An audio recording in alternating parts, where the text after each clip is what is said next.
Sur la façade du cinéma Vox, le temps semble s'être arrêté. Les films programmés en mars dernier sont toujours à l'affiche. Depuis l'annonce des mesures de confinement, les portes du cinéma sont restées closes. Un manque à gagner important. Le 15 soir à minuit, le cinéma était fermé. On s'est retrouvé avec 0 € de recettes puisque la principale ressource pour nous, c'est la vente des tickets, donc et un peu de publicité sur les écrans. Et du jour au lendemain, le cinéma fermé, on n'avait plus aucune ressource. Alors que nous avions quand même, entre les deux cinémas, nous avions quand même une 50aine de personnes à notre charge. Et on s'est retrouvé cinéma fermé, bloqué, pas de possibilité de trésorerie. Des pertes financières qui viennent au plus mauvais moment puisque le cinéma a engagé des travaux de rénovation. Le hall et les 6 salles ont été mises aux normes et transformées en s'inspirant du style Mondrian. Alors en attendant le retour progressif des spectateurs, le cinéma se prépare. Quand on rouvrira, probablement la première quinzaine de juillet, on a quand même une visibilité un peu floue, mais quand même une certaine visibilité sur les sorties.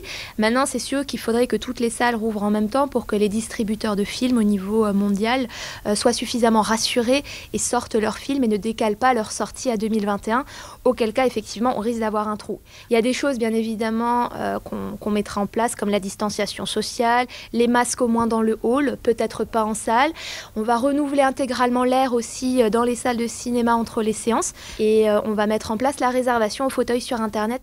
Et pour garder le lien avec son public, le cinéma devrait organiser, en collaboration avec l'Odyssée, des séances en drive-in pour regarder un film dans sa voiture tout en respectant les distances sociales. Différents projets sont en cours dans des quartiers strasbourgeois et à Dordisheim pour la mi-juin. D'autres salles aussi se sont réinventées pendant le confinement.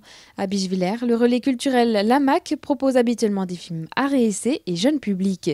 Mais ici aussi, la programmation s'est figée, alors le cinéma associatif s'est lancé dans le cinéma virtuel. Voir cette salle sans personne dedans, sans aucun spectateur, c'est malheureusement un petit peu triste. Et on a la possibilité de programmer des séances de cinéma, comme on le fait finalement d'habitude, mais par contre, les gens sont chez eux, sur leur canapé, avec les distanciations sociales qui sont respectées. Et donc, voilà, il suffit de se connecter à un site internet qui est 25heures.com et de choisir en fait les films qui sont proposés par la MAC. Un relais pour les spectateurs situé à moins de 50 km. Après s'être géolocalisés, ils peuvent profiter d'un film et parfois d'un débat avec le réalisateur en achetant un ticket 1 heure avant le début de la séance.